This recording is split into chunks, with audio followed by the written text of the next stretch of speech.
Students, आज हम लोग केमिकल बॉन्डिंग के लेक्चर नंबर 2 में है और पिछले क्लासेस में हम लोगों ने बॉन्ड को क्लासिफाई किया था और उसमें हम लोगों ने देखा था कोवेलेंट बॉन्ड, आयनिक बॉन्ड और कोऑर्डिनेट बॉन्ड। तो आज बारी बारी से इन सारे बॉन्ड को हम लोग डिस्कस करते हैं कि किस तरीके से और किस एटम्स के बीच कोवेलेंट बॉन्ड, आयनिक बॉन्ड या कोऑर्डिनेट बॉन्ड पाया जाएगा। ठीक है, चलिए हम लोग स्टार्ट करते हैं। कोवैलेंट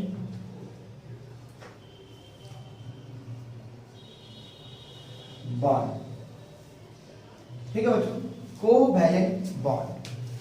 सबसे पहले हम लोग इस बात को सोचेंगे कि कोवैलेंट बॉन्ड जो है वो किस तरह के एटम्स के बीच होगा, ठीक है ना, और ये बॉन्ड उन एटम्स के बीच बनेगा कैसे। तो सबसे पहले इस बात का आंसर मैं दे दूं कि किस तरह के एटम्स के बीच कोवैलेंट बॉन्ड होगा।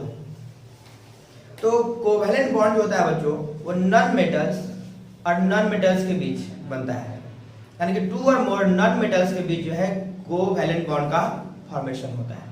ठीक है, तो फिर यहाँ से क्वेश्चन ये राइज होगा कि क्यों नॉन मेटल्स के बीच ही कोवैलेंट बॉन्ड का फॉर्मेशन क्यों होता है। ठीक है ना, तो इसको हम लोग एग्जांपल के थ्रू क्या करेंगे, समझेंगे। और सबसे पहले इस बात को डिस्कस करने से पहले हम लोग इस बात को समझ लें कि कोवैलेंट बॉन्ड बनता कैसे है। ठीक है, और फिर हम लोग आफ्टर दैट समझ लेंगे इस बात को कि नॉन मेटल्स के बीच ही कोवैलेंट बॉन्ड का फॉर्मेशन क्यों होता है।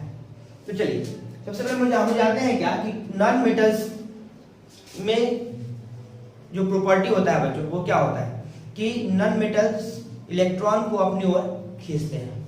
ठीक है ना, नॉन मेटल जो इलेक्ट्रॉन को क्या करेगा, अपनी ओर खींचेगा। तो नॉन मेटल के बीच जो हम लोग बात कर रहे हैं कोवैलेंट बॉन्ड का, तो ये तभी संभव है, नॉन मेटल्स के बीच कोवैलेंट बॉन्ड का फॉर्मेशन तभी संभव है जब वो नॉन मेटल्स आपस में इलेक्ट्रॉन का शेयरिंग करें। तो मैटर है कि शेयरिंग क्यों करेगा, ठीक है ना, नॉन मेटल्स के बीच कोवैलेंट बॉन्ड के बनने क्यों बनेगा और वो इलेक्ट्रॉन शेयरिंग से ही क्यों बनेगा, हम लोग इस बात को समझते हैं। ठीक है, तो सबसे पहला बात हम लोगों ने कर लिया है कि नॉन मेटल्स के बीच ही हमेशा क्या बनेगा, कोवैलेंट बॉन्ड। जैसे मान लीजिए कि हम एक छोटा सा एग्जांपल लेते हैं Cl2 का। ठीक है, तो हम जानते हैं कि यहाँ 2 क्लोरीन है, दोनों क्लोरीन को हम लोग क्या करते हैं, सेपरेटली इसको हम लोग अलग कर देते हैं। ठीक है, तो मैटर है कि दोनों के बीच, अब बड़ा ध्यान से देखिए बच्चों कि क्लोरीन क्लोरीन दोनों का दोनों क्या हमारा नॉन मेटल है, तो नॉन मेटल के बीच क्या होगा, कोवैलेंट बॉन्ड बनेगा।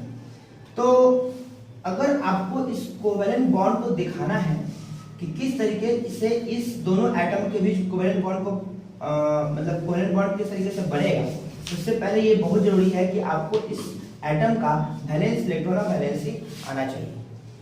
ठीक है, तो वैलेंस इलेक्ट्रॉन और वैलेंसी के बेसिस पे हम लोग जो है कोवैलेंट बॉन्ड को डिस्कस कर सकते हैं। ठीक है, तो किसी भी एटम का, ठीक, किसी भी एटम का जो वैलेंस इलेक्ट्रॉन होता है ना, उस वैलेंस इलेक्ट्रॉन को उस एटम के चारों ओर आप डॉट से दिखा देंगे। ठीक है ना, डॉट से जितना वैलेंस इलेक्ट्रॉन रहेगा बच्चों उतना आप लोग उस एटम के चारों ओर उसके वैलेंस इलेक्ट्रॉन को दिखा देंगे। ये क्लोरीन है, सेम एटम है, सेम वैलेंस इलेक्ट्रॉन होगा कुछ इस तरीके से। अब मान लीजिए कि अगर ये दोनों का दोनों क्या बच्चों नॉन मेटल है, both have electron accepting tendency, दोनों के पास इलेक्ट्रॉन खींचने का गुण है। मान लीजिए कि अगर ये क्लोरीन इस एटम के इलेक्ट्रॉन पेयर को या इलेक्ट्रॉन को अपनी ओर खींचेगा, तो सीधी सी बात ये क्लोरीन भी बैठा नहीं रहेगा, बल्कि जब क्योंकि ये क्लोरीन भी क्या है, नॉन मेटल है, तो ये भी इसमें भी इलेक्ट्रॉन क्या होगा, खींचने की टेंडेंसी होगी। तो मैटर है कि तो जब अगर ये इलेक्ट्रॉन खींचेगा तो इसको देना पड़ेगा, जबकि इसमें इलेक्ट्रॉन देने की टेंडेंसी तो है ही नहीं, तो फिर इलेक्ट्रॉन कौन देगा, तो इलेक्ट्रॉन देने वाला है, क्योंकि यहाँ कोई है नहीं, तो फिर ये जो है प्रॉब्लम का सॉल्यूशन हुआ नहीं, बिकॉज दोनों का दोनों क्या है, नॉन मेटल है और दोनों में जो इलेक्ट्रॉन खींचने की टेंडेंसी है। तो चूंकि कोई इलेक्ट्रॉन देगा नहीं, तो इलेक्ट्रॉन नहीं देने के कारण से जो है वो अब 2 नॉन मेटल्स जो है एक बीच का रास्ता निकालते हैं और कहते हैं क्या कि क्यों ना हम लोग इन सारे इलेक्ट्रॉन्स का शेयर कर ले, आपस में क्या कर ले, शेयर कर ले।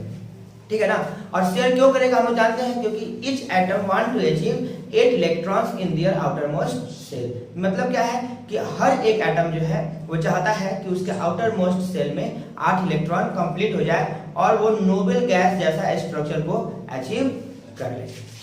ठीक है, तो इस बात का भी हम लोग को आंसर मिल गया कि क्यों नॉन मेटल्स के बीच जो है इलेक्ट्रॉन का सिर्फ और सिर्फ शेयरिंग हो सकता है, कभी इलेक्ट्रॉन ट्रांसफर नहीं हो सकता है बच्चों, है ना। क्योंकि इलेक्ट्रॉन ट्रांसफर का मतलब है कि कोई एक इलेक्ट्रॉन दूसरे को देगा, तो जो देने वाला होगा यानी कि मेटल होना चाहिए, और जो उस इलेक्ट्रॉन को कोई लेता है तो मतलब नॉन मेटल होना चाहिए। तो फिर वहां मेटल नॉन मेटल होगा तो इलेक्ट्रॉन ट्रांसफर से जो है देने वाले पे आएगा पॉजिटिव और लेने वाले पे आएगा नेगेटिव, ठीक है ना। और हम लोग जानते हैं कि मेटल और नॉन मेटल के बीच कभी भी संभव नहीं है कि कोवेलेंट बॉन्ड का फॉर्मेशन हो जाए, बिकॉज वहां शेयरिंग पॉसिबल नहीं है, बिकॉज वहां पर दो तरह के नेचर के एलिमेंट्स हैं, एक इलेक्ट्रॉन देने वाला और दूसरा इलेक्ट्रॉन लेने वाला, तो फिर वहां शेयरिंग का जो है कोई सवाल ही नहीं आया। शेयरिंग का सवाल क्यों आया, क्योंकि दोनों का दोनों एटम जो है वो एक जैसा नेचर का है, दोनों एक चाह रहा है क्या कि हम एक दूसरे की इलेक्ट्रॉन पेयर को क्या कर ले अपनी ओर खींच ले, लेकिन देने वाला तो कोई नहीं है, तो क्या करेगा वो, अब कहेगा क्या कि क्यों ना हम इन सारे इलेक्ट्रॉन्स को आपस में शेयर कर ले और शेयर करके जो है एक स्टेबल मॉलिक्यूल का फॉर्मेशन कर ले, है ना। तो देखिए अब कैसे शेयर करेगा, बड़ा ध्यान समझिए आप इस बात को। क्या करेगा ये क्लोरीन, इसके आउटर मोस्ट शेल में बच्चों ये 7 इलेक्ट्रॉन्स है, बिकॉज़ वैलेंस इलेक्ट्रॉन कहते हैं कि स्क्वायर है the number of electron which is present in the outermost shell of an atom, किसी भी एटम के आउटर मोस्ट सेल में यानी कि सबसे बाहरी सेल में जितने इलेक्ट्रॉन्स होंगे that will be our valence electron, ठीक है। मतलब वो क्या होगा, हमारा वैलेंस इलेक्ट्रॉन होगा। तो वैलेंस इलेक्ट्रॉन को ऑलरेडी हम लोगों ने यहाँ पर डॉट से दिखा दिया है, तो ये जो है आउटर मोस्ट का इलेक्ट्रॉन है सारा का सारा, और हम लोग क्या देख पा रहे हैं कि क्लोरीन है, क्लोरीन के आउटर मोस्ट सेल में 7 इलेक्ट्रॉन्स है, और जैसे कि मैंने आप लोगों को बताया है कि हर एक एटम चाहता है कि अपने आउटर मोस्ट सेल में 8 इलेक्ट्रॉन को कंप्लीट कर ले, एक्सेप्ट हाइड्रोजन, ठीक है। जैसा कि हम जानते हैं कि हाइड्रोजन एटम में जो है सिर्फ और सिर्फ सिंगल सेल है, एक ही सेल है, और हम जानते हैं अकॉर्डिंग टू द फार्मूला, है ना, कि maximum number of electron in a shell is equals to 2n², है ना। और वहां पर n क्या है, n जो है नंबर ऑफ सेल है बच्चों। तो इसका मतलब क्या है कि अगर किसी भी एटम के अंदर अगर मैक्सिमम इलेक्ट्रॉन जो है वो क्या होगा, किसी भी एटम के सेल के अंदर maximum number of electron 2n² के बराबर, यानी कि अगर किसी एटम के अंदर अगर एक ही सेल है यानी कि n की वैल्यू कितनी होगी बच्चों, 1 होगी। अगर n के बराबर 1 वैल्यू पुट करेंगे तो वो वैल्यू कितने के बराबर आएगा, 2, यानी कि एक सेल में मैक्सिमम 2 इलेक्ट्रॉन संभव है ना। और हाइड्रोजन हैज ओनली 1 सेल, है ना। इसका मतलब ये है कि एक ही सेल है सिर्फ और सिर्फ हाइड्रोजन के पास, और उसमें मैक्सिमम कितना इलेक्ट्रॉन हो सकता है, 2। इसलिए जो है हाइड्रोजन कभी भी अपने आउटर मोस्ट सेल में 8 इलेक्ट्रॉन कंप्लीट नहीं कर सकता है ना, क्योंकि उसके पास सफिशिएंट सेल ही नहीं है कि वो उस सेल में इलेक्ट्रॉन को ले सके या इलेक्ट्रॉन को दे सके, है ना। हाँ, एक्सेप्ट हाइड्रोजन, अब रेस्ट जितने भी एलिमेंट बचेंगे सारे के सारे जो है वो अपने आउटर मोस्ट सेल में 8 इलेक्ट्रॉन को कंप्लीट करना चाहिए, ठीक है। तो क्लोरीन क्या है बच्चों, हाइड्रोजन तो नहीं है, हाइड्रोजन रहता तो H रहता है उसका रिप्रेजेंटेशन, यहाँ Cl है, Cl को हम लोग Cl का रिप्रेजेंटेशन जो है वो क्लोरीन का होता है। तो हम लोग कहते हैं क्या कि ये क्या चाहेगा बच्चों, 8 इलेक्ट्रॉन कंप्लीट करना, कहां, अपने आउटर मोस्ट सेल में। तो इसमें क्या है, इलेक्ट्रॉन लेने की टेंडेंसी है, तो लेना देना तो बाद में, बिकॉज दोनों एक ही नेचर का है। तो क्या सोचा कि क्यों ना, क्योंकि कोई दे तो नहीं रहा है, सिर्फ लेने की टेंडेंसी है, तो क्यों नहीं जो है इलेक्ट्रॉन का हम लोग शेयर कर ले। तो क्या करेगा ये क्लोरीन, एक इलेक्ट्रॉन जो है इससे इस क्लोरीन से ले लेगा, इस क्लोरीन से ये क्लोरीन एक इलेक्ट्रॉन ले लेगा। तो ले लेगा तो सिर्फ लेने से तो शेयर नहीं होता है बच्चों, अगर आप लोगे तो आपको देना भी पड़ेगा, तभी आप शेयरिंग में पार्टिसिपेट करोगे, है ना। तो ये कहा क्या कि चलिए ठीक है, आपका तो 8 हो गया, क्यों अब मेरा क्या वैसे ही रहेगा क्या। तो कहा कि ठीक है, अब हम आपसे एक लिए हैं तो आप भी हमसे एक ले लीजिए। अब देखिए ध्यान से, इस तरीके से जो है इलेक्ट्रॉन का आपस में क्या हुआ, शेयरिंग हुआ बच्चों, और इसका एक इलेक्ट्रॉन और इसका एक इलेक्ट्रॉन जो है शेयरिंग में पार्टिसिपेट किया है, और फाइनली दोनों के बीच जो है क्या बन जाएगा, एक बॉन्ड बन जाएगा, जिसको हम लोग बोलेंगे कोवैलेंट बॉन्ड। क्या बोलेंगे बच्चों, कोवैलेंट बॉन्ड, ठीक है ना। तो यहाँ क्या देखिए, अगर एक इलेक्ट्रॉन का शेयरिंग होगा तो सिंगल बॉन्ड का फॉर्मेशन होगा, अगर दो इलेक्ट्रॉन का शेयरिंग होगा तो डबल बॉन्ड का फॉर्मेशन होगा, अगर तीन इलेक्ट्रॉन का शेयरिंग होगा तो ट्रिपल बॉन्ड का फॉर्मेशन होगा, ठीक है। होपफुली समझ में आ रहा है बात आपको। क्या हुआ यहाँ पे, इलेक्ट्रॉन का शेयरिंग हुआ आपस में। आप देखेंगे इस दोनों एटम के बीच जो एक कॉमन एरिया आपको दिखेगा, है ना, और वो जो कॉमन एरिया आपको दिखेगा ना, उस कॉमन एरिया में वो इलेक्ट्रॉन्स होंगे जो शेयरिंग में पार्टिसिपेट किए हैं, ठीक है। इस तरीके से क्या होगा बच्चों कि ये जो बॉन्ड है, ये जो बॉन्ड बना बच्चों, ये जो बॉन्ड बना, ये बॉन्ड जो है इस क्लोरीन का भी है और इस क्लोरीन का भी है। तो 6 ऑलरेडी इसके आउटर मोस्ट शेल में पहले से था और एक जो है बॉन्ड फॉर्मेशन में पार्टिसिपेट करेगा और इस क्लोरीन का पहले से 6 इलेक्ट्रॉन अभी है क्योंकि एक इलेक्ट्रॉन पार्टिसिपेट कर लिया है बॉन्ड फॉर्मेशन में, तो 6 पहले से है, तो एक बॉन्ड में 2 इलेक्ट्रॉन हो गया बच्चों, तो 6 और 2 8। और क्योंकि अब ये क्लोरीन कह रहा है कि हम भी इलेक्ट्रॉन पार्टिसिपेट कराए हैं शेयरिंग में, है ना, शेयरिंग में पार्टिसिपेट मेरा भी इलेक्ट्रॉन किया है, ये बॉन्ड हमारा भी है ना, तो यानी कि 6 इलेक्ट्रॉन इसके आउटर मोस्ट शेल में पहले से भी है और 2 इसका 8। लेकिन दोनों इलेक्ट्रॉन दोनों क्लोरीन जो है आपस में क्या कर लिया, इलेक्ट्रॉन का शेयरिंग कर लिया और due to sharing of electron, है ना, एक बॉन्ड का फॉर्मेशन हो रहा है क्लोरीन एटम्स के बीच। दैट मींस हम लोग कह सकते हैं कि covalent bond is form between only non metals, है ना, covalent bond is forms between 2 और मोर नॉन मेटल्स, है ना। अब वो कैसे, तो बाय शेयरिंग ऑफ इलेक्ट्रॉन, है ना, यानी क्या, क्योंकि व्हेन नॉन मेटल्स, है ना, मतलब जब नॉन मेटल्स जो है वो क्या करते हैं, आपस में इलेक्ट्रॉन का शेयरिंग करते हैं, तो शेयरिंग के बाद जो है वहां पर एक बॉन्ड का फॉर्मेशन होता है जिसको हम लोग क्या कहते हैं, कोवेलेंट बॉन्ड कहते हैं। तो बड़ी बारी बारी से हम लोग इस बात को समझेंगे, कोवेलेंट बॉन्ड, है ना, तो ऐसा भी कह सकते हैं कि the bond which is formed by, है ना, the bond which is formed by sharing of electrons between non metals, है ना, the bond which is formed by sharing of electrons between non-metals is called covalent bond। ठीक है, तो चलिए इसके definition को सबसे पहले हम लोग नोट डाउन कर लेते हैं।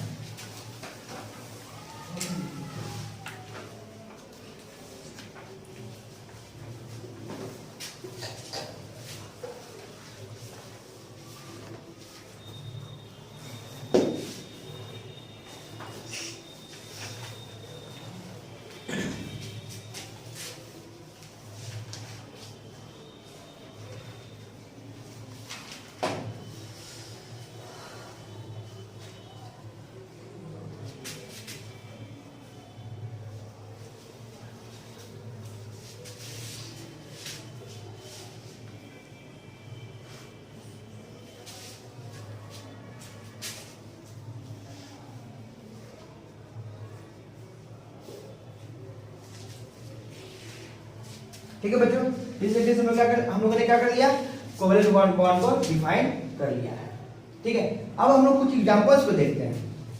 जैसे एक हो गया हमारा H2 मॉलिक्यूल्स, ठीक है, बात ध्यान से देखिए, जो भी हमारा मॉलिक्यूल होगा उसके एटम्स को हम सबसे पहले सेपरेट कर देंगे। ठीक है, तो 2 हाइड्रोजन को उन्होंने क्या किया, सेपरेट कर दिया।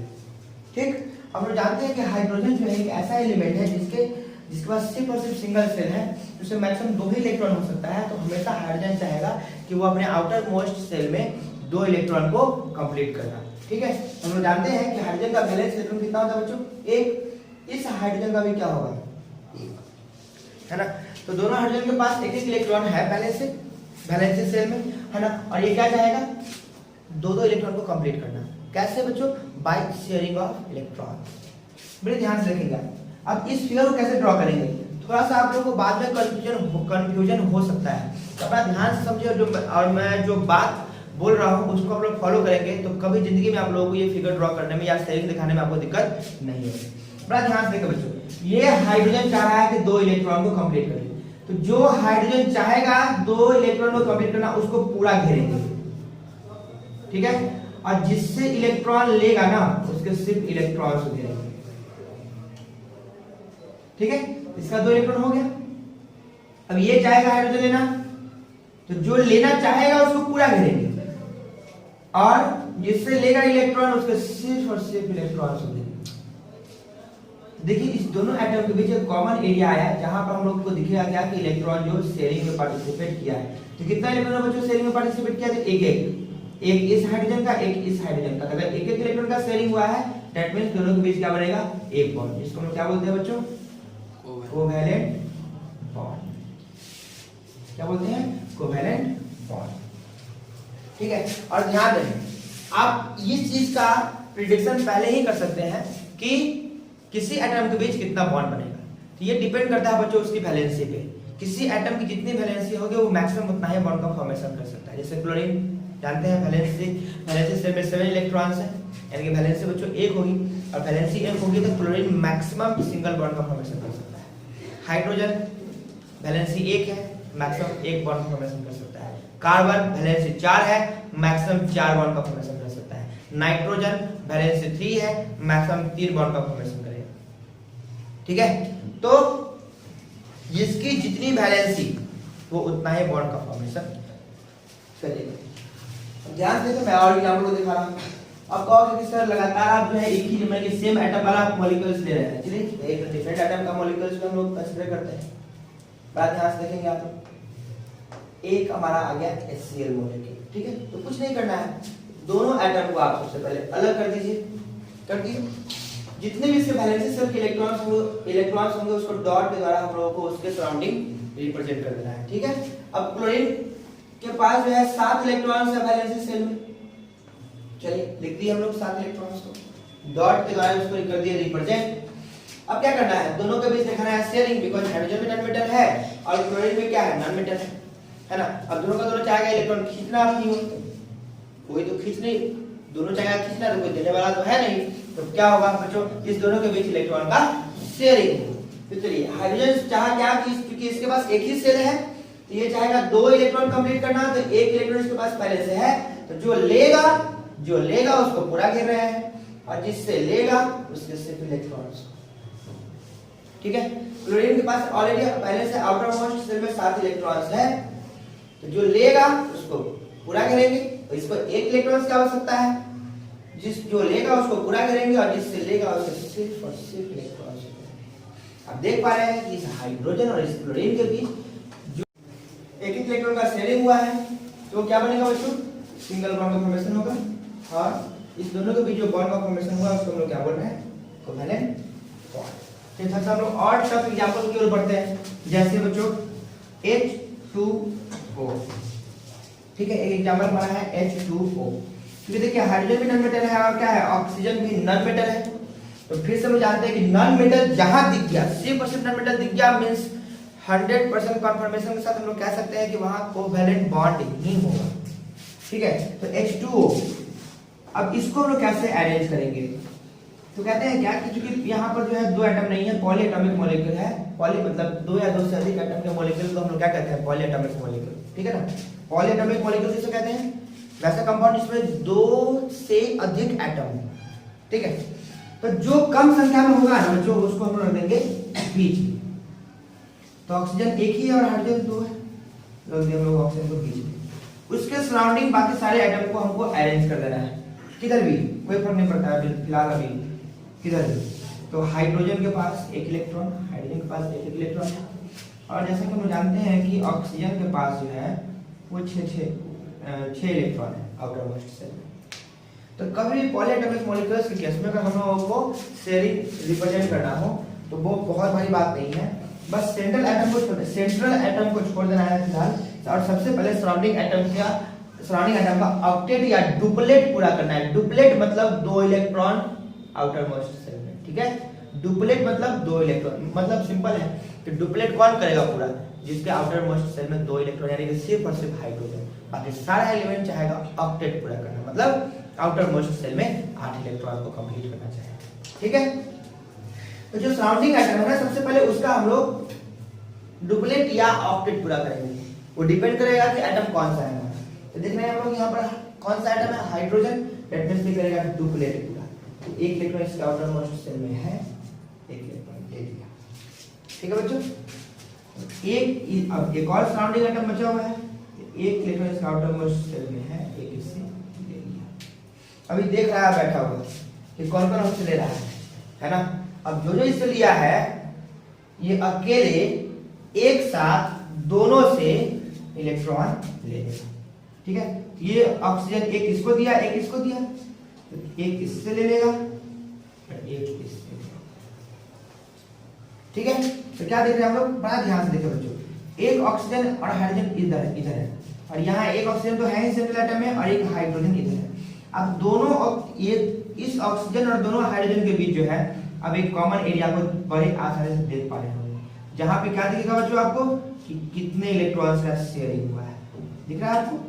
तो हम लोग क्या कहेंगे कि इस ऑक्सीजन को बीच में लिख दीजिए और इधर एक हाइड्रोजन और इधर एक हाइड्रोजन को अरेंज कर दीजिए। तो इस ऑक्सीजन और इस हाइड्रोजन के बीच कितने इलेक्ट्रॉन का शेयरिंग हुआ बच्चों, एक। तो यानी कि एक बॉन्ड का फॉर्मेशन होगा। अब यहाँ पर क्या देख रहे हैं हम लोग कि इस ऑक्सीजन और इस हाइड्रोजन के बीच कितना इलेक्ट्रॉन का शेयरिंग हुआ है, तो एक, तो क्या हो जाएगा, एक बॉन्ड बन जाएगा। यानी कि हम लोग कह सकते हैं कि H2O मॉलिक्यूल में total number of covalent bond कितना है बच्चों, तो दो, एक इधर और एक इधर, यानी कि इस दोनों बॉन्ड क्या कहेंगे हम लोग, कोवेलेंट बॉन्ड कहेंगे। एक और छोटा सा एग्जांपल हम लोग देखते हैं, CO2। मैंने क्या कहा कि जो कम संख्या में उसको आप सेंट्रल एटम के रूप में ले लेंगे। दिख रहा है आपको, कार्बन कम है, हम लोगों ने इसको दिखा दिया सेंट्रल एटम के रूप में। अब दो ऑक्सीजन है, दोनों ऑक्सीजन को आप सराउंडिंग एटम के रूप में वहां कार्बन के सराउंडिंग क्या कर दीजिए, अरेंज कर दीजिए। सारे एटम के वैलेंसी शेल के इलेक्ट्रॉन्स को उसके चारों ओर दिखा दीजिए। कार्बन का वैलेंस इलेक्ट्रॉन 4 होता है, ऑक्सीजन का बच्चों 6 होता है, हम लोगों ने देखा। मैंने क्या बताया था कि सबसे पहले सराउंडिंग एटम का आप क्या करेंगे, ऑक्टेट या डुप्लेट पूरा। तो चूंकि हाइड्रोजन तो है नहीं, तो डुप्लेट पूरा नहीं होगा, बल्कि क्या होगा, ऑक्टेट पूरा। तो ऑक्टेट होगा बोला, इसके आउटर मोस्ट शेल में 6 इलेक्ट्रॉन्स पहले से हैं, ये क्या करेगा, 2 इससे ले लिया, और इसके भी 6 है पहले से, ये 2 इससे ले लिया। अब इसका दोनों का तो पूरा हो गया। अभी बेटा ई जो है बेचारा खड़े खड़े देख रहा है, कहा है कि जो जितना जितना हमसे लिया है उतना उतना हमको दो। ये क्या करेगा, अकेला जितना जितना दोनों को दिया है उतना उतना दोनों से क्या कर लेगा, ले लेगा। कर लिया बच्चों से। अब दिख रहा है कि दोनों एटम के बीच कार्बन और इधर का ऑक्सीजन और कार्बन और इधर का ऑक्सीजन में जो है आपको कॉमन एरिया दिख रहा है, और अब उससे आपको दिख जाएगा कि हाँ किस एटम के बीच जो है कितना इलेक्ट्रॉन का शेयरिंग हुआ है और कितना बॉन्ड फॉर्मेशन हुआ। दिख रहा है आपको, इस कार्बन और इस ऑक्सीजन के बीच 2-2 इलेक्ट्रॉन का शेयरिंग हुआ है, तो क्या बनेगा बच्चों, 2 बॉन्ड। ठीक है, और इस कार्बन और इस ऑक्सीजन के बीच क्या हुआ है, 2 इलेक्ट्रॉन का शेयरिंग हुआ है, 2-2 इलेक्ट्रॉन का शेयरिंग हुआ है, क्या बनेगा, डबल बॉन्ड। यानी कि कार्बन और ऑक्सीजन के तरफ जो है, यानी कि एक तरफ का ऑक्सीजन कार्बन के साथ डबल बॉन्ड के साथ फॉर्मेशन, डबल बॉन्ड का फॉर्मेशन करेगा, और दूसरा ऑक्सीजन भी कार्बन के साथ क्या करेगा, डबल बॉन्ड का फॉर्मेशन करेगा। मैंने आप लोगों को बताया था इस बात को अभी जस्ट थोड़ी देर पहले कि जितनी वैलेंसी होगी वो उतना ही बॉन्ड का फॉर्मेशन करेगा। कार्बन की वैलेंसी होती है 4, इसलिए वो 4 बॉन्ड का फॉर्मेशन करता है। कार्बन और ऑक्सीजन की वैलेंसी होती है 2, तो ईच ऑक्सीजन जो है 2-2 बॉन्ड का फॉर्मेशन करेगा। ठीक है, एक और एग्जांपल देखते हैं बच्चों, CH4। ठीक है, तो जो कम संख्या में उसको रखिए बीच में, और उसके सराउंडिंग सारे एटम्स को अरेंज कर दीजिए। ठीक है, उसके वैलेंसी शेल के इलेक्ट्रॉन्स को आप यहाँ शो कर दीजिए। सबसे पहले हमें सराउंडिंग एटम का डुप्लेट या ऑक्टेट पूरा करना है। तो हाइड्रोजन है तो बच्चों सीधी सी बात है, डुप्लेट ही पूरा करना पड़ेगा। कर, ठीक है, सारा हाइड्रोजन 2-2 इलेक्ट्रॉन का शेयरिंग कर लिया। अब बचा कौन, कार्बन। कार्बन क्या करेगा, जितना जितना सबसे दिया है उतना अपना सबसे ले लेगा। एक दिया है, एक ले लेगा। अब इस कार्बन और हाइड्रोजन के बीच आपको सिंगल बॉन्ड का फॉर्मेशन होता हुआ दिखेगा, बिकॉज इस कार्बन और हाइड्रोजन के बीच एक इलेक्ट्रॉन का शेयरिंग हुआ है, जिस कारण से सारे के बीच सिंगल बॉन्ड का फॉर्मेशन। तो इस तरीके से हम लोगों ने बहुत सारे एग्जांपल्स को देखा है। कुछ एग्जांपल्स को मैं और भी डिस्कस कर दे रहा हूं।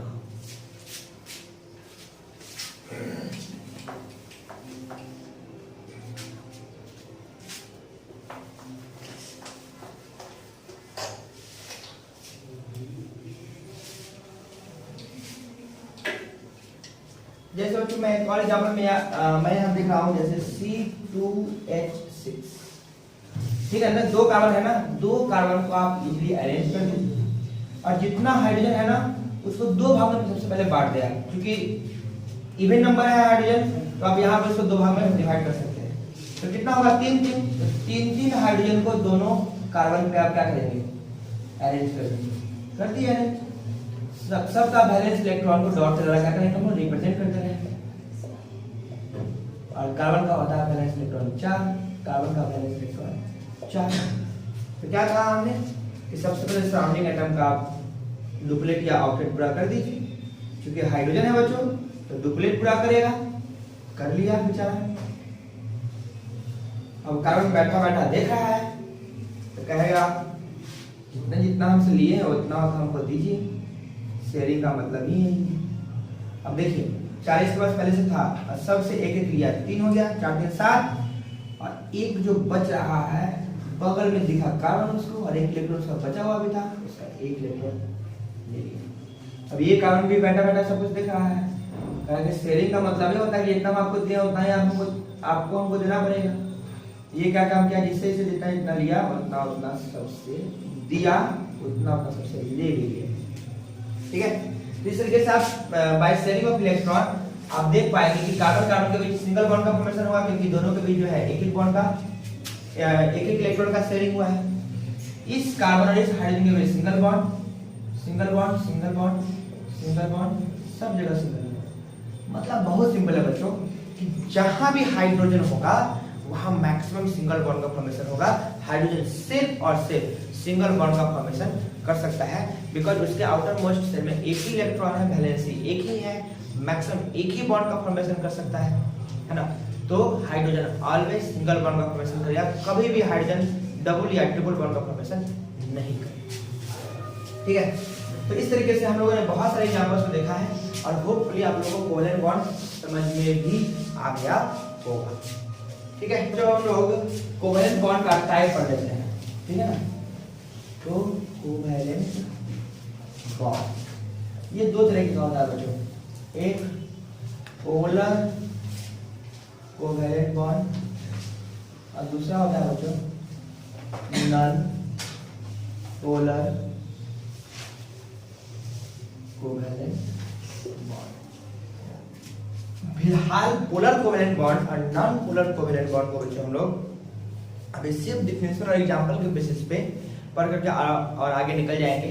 और जब चैप्टर लगभग आधा से ज्यादा हम लोग पढ़ चुके होंगे तो वहां पे एक टर्म पढ़ना हम लोग का डायपोल मोमेंट है ना, और डायपोल मोमेंट के बेसिस पे एक्चुअल कॉन्सेप्ट सीखेंगे हम लोग कि किस तरीके से कोई भी हमारा जो नॉन मेटालिक कंपाउंड है, दैट मींस नॉन मेटल से मिलकर बना हुआ कंपाउंड है ना, कब वो पोलर होगा और कब नॉन पोलर।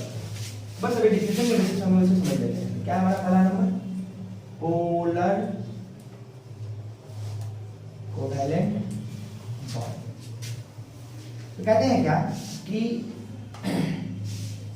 अगर कोई भी दो डिफरेंट एटम है ना, और अगर दो डिफरेंट एटम्स के बीच अगर इलेक्ट्रॉन का शेयरिंग से कोवेलेंट बॉन्ड का फॉर्मेशन हुआ है तो उस कोवेलेंट बॉन्ड को हम लोग क्या कहेंगे, पोलर कोवेलेंट बॉन्ड, है ना। लिख सकते हैं हम लोग, if sharing of electrons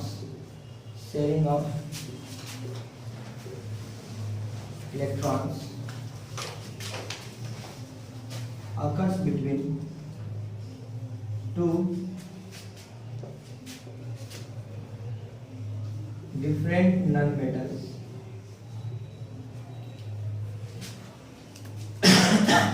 then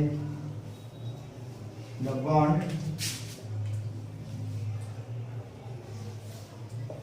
is known as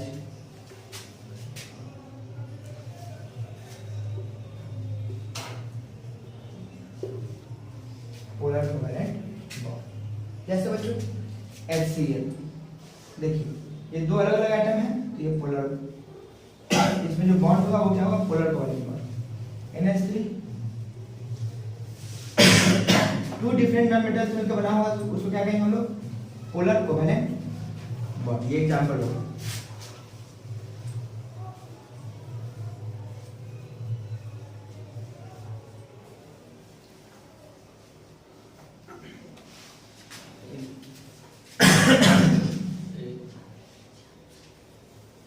non-polar covalent bond. क्या कहेंगे, if sharing of electrons occurs between two same non-metals, ठीक है ना, अगर दो या दो से अधिक सेम नॉन-मेटल्स के बीच अगर कोवेलेंट बॉन्ड का फॉर्मेशन होता है तो क्या कहेंगे हम, नॉन-पोलर कोवेलेंट बॉन्ड, ठीक है ना। और यहाँ पर हम लोग एक इसको थोड़ा सा और मॉडिफाई कर सकते हैं, टू और मोर देन टू, है ना, टू और मोर देन टू, ठीक है। चलिए इसको हम लोग इसको भी डिफाइन करेंगे, if sharing of electrons occurs between two or more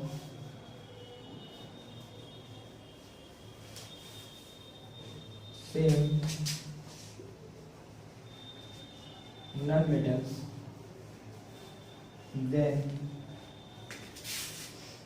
the covalent bond is known as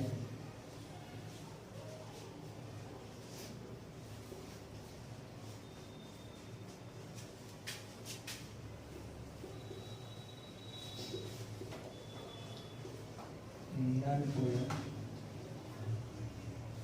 covalent bond। जैसे बच्चों H2 Br2 P4 है ना, Cl2 I2 S8, ये सारे के सारे कंपाउंड जो है हमारे बच्चों, ये सारे के सारे क्या है दिख रहा है आप लोगों को, ये सेम नॉन मेटल से मिलकर बना हुआ है, इसको क्या कहेंगे हम लोग, नॉन पोलर कोवेलेंट बॉन्ड। ठीक है, तो हम लोग अब थोड़ा सा कोवेलेंट कंपाउंड को भी डिस्कस कर लेते हैं। ठीक है, तो फाइनली हम लोगों का पूरा क्या है खत्म हो जाएगा कोवेलेंट बॉन्ड से रिलेटेड जितने भी टर्म्स हैं और जितने भी बातें हैं। ठीक है, तो हम लोग बात करते हैं कोवेलेंट कंपाउंड।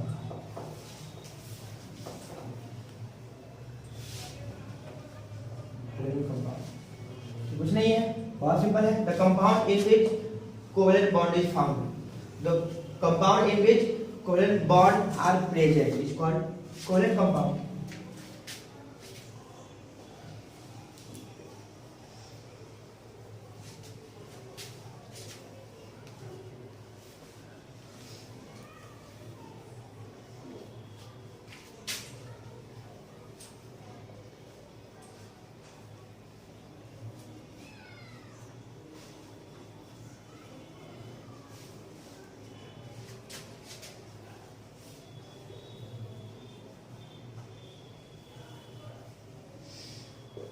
ठीक है बच्चों, और जितने भी एग्जाम्पल्स अभी तक हम लोगों ने बनाया है सब का सब कोवेलेंट कंपाउंड का एग्जाम्पल है, तो आप एज एग्जाम्पल उन सारे एग्जाम्पल्स को यहाँ पर भी लिख सकते हैं।